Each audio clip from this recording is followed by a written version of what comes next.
नमस्कार। आज पूजा रेसिपीमध्ये करडीची भाजी बनवणार आहोत। त्यासाठी आपण छान अशी निवडून घेतलेली आहे करडीची भाजी। आता करडीच्या भाजीला घेऊयात कापून आणि स्वच्छ पाण्याने धुवून। आणि ही घेतलेली आहे भिजवलेली तुरीची डाळ। अशी आपली झालेली आहे छान अशी भाजी कापून आणि आपण भाजीला घेतलेला आहे स्वच्छ पाण्याने धुवून। आता आपण देऊयात भाजीला फोडणी। आता आपण टाकून घेऊयात मोहरी। मोहरी छान आपली तेलामध्ये झालेली आहे। टाकूयात आता लसूणच्या पाकळ्या। लसूणच्या पाकळ्या घेऊयात परतून। लसूणच्या पाकळ्या परतलेल्या आहे। आता टाकूयात भाजीला छान घेऊयात परतून। घेऊन टाकून भिजवलेली तुरीची डाळ। डाळीला पण छान असं तेलामध्ये घेऊन परतून। एक चमचा टाकूयात लाल चटणी। थोडीशी टाकूयात हळद आणि चवीनुसार टाकून घेऊयात मीठ। चवीनुसार टाकूयात मीठ। मीठ आपण टाकलेलं आहे। भाजीला घेऊयात परतून। छान तेलामध्ये भाजी घेऊन परतून घेऊयात टाकून थोडेसे पाणी।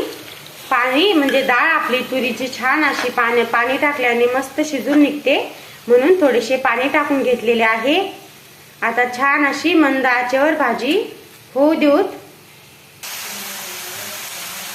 टाकूयात थोडीशी कोथिंबीर। छान अशी कोथिंबीर घेऊयात टाकून। छान भाजीला घेऊयात परतून।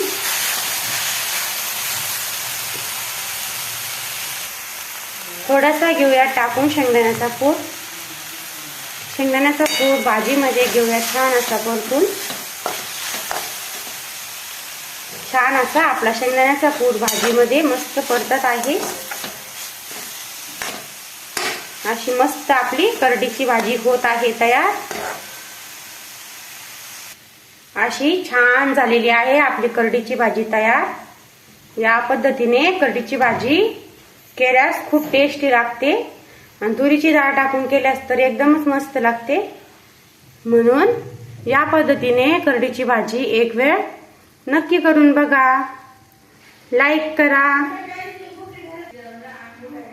सबस्क्राईब करा, व्हिडिओ आवडल्यास शेअर करा।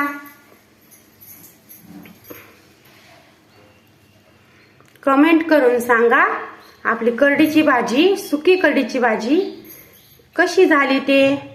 एक वेळ अशा पद्धतीने करडीची भाजी नक्की करून बघा। बाय।